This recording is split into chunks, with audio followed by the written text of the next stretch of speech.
বর্ষবরণের রাতে সিউড়ির কলেজ পাড়ায় যুবকের রহস্য মৃত্যু। মৃতের মুখে চকলেট বোম ফাটিয়ে আত্মঘাতী এমনটাই অনুমান করা হচ্ছে পুলিশের তরফ থেকে। হেডফোন বা পাওয়ার ব্যাংক ফেটে মৃত্যু এমনটা পরিবারের তরফ থেকে দাবি করা হচ্ছে। হাসপাতালে মৃতের বুক থেকে চকলেট বোমের অংশ বের করা হয়েছে। এই বিষয় নিয়ে আমাদেরকে আরো জানাবেন আমাদের সঙ্গে রয়েছেন প্রসেনজিৎ মালাকার, আমাদের প্রতিনিধি।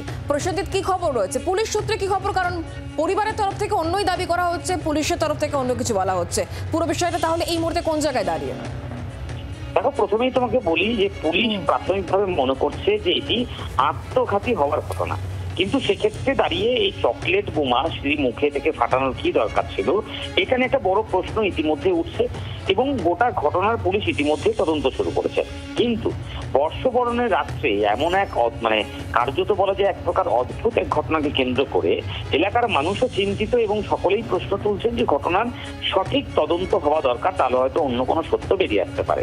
পুলিশ তদন্ত করছে এবং পরিবারের সূত্রে যেটা দাবি করা হচ্ছে, তুমি জানো যে হেডফোন কানে লাগিয়ে গান শুনছিল এই যুবক, তারপরে হঠাৎ করে তারা বিকট শব্দ পায়, তারপরে যখন গিয়ে দেখে রক্তাক্ত অবস্থায় রয়েছে এবং পরবর্তী তার মুখ থেকে কিন্তু ওই বলা যেতে পারে চকলেট বোমার যে সুতলি এবং বিভিন্ন জিনিসপত্র বোমাতে যেগুলো ব্যবহার করা হয় চকলেট বোমায়, সেগুলো উদ্ধার হয়েছে বা পাওয়া গিয়েছে। ফলে সেখান থেকে অনুমান করা হচ্ছে যে মুখে এই চকলেট বোমা বিস্ফোরণ থেকেই মৃত্যুটি ঘটেছে।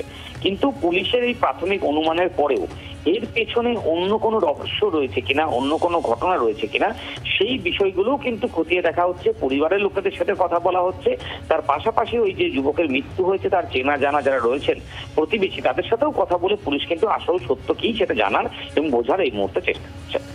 ধন্যবাদ প্রসেনজিৎ। পরিবারের তরফ থেকে ঠিক কি বলা হয়েছে এ বিষয়ে শোনাবো।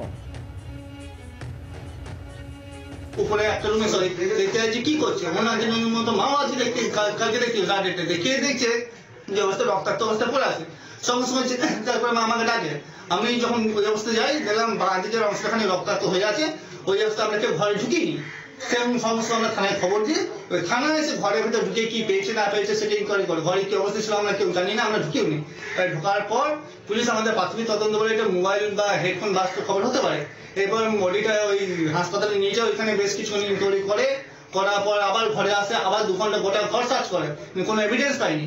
এবং শেষ করতে একজন বড় যে সাহেব সেই বলে যে না এটা সম্ভবত হেডফোন কেস, এটা হেডফোন বাস্টের কেস, তবে আমরা পোস্টমর্টম পরে ডিটেলস জানতে হবে।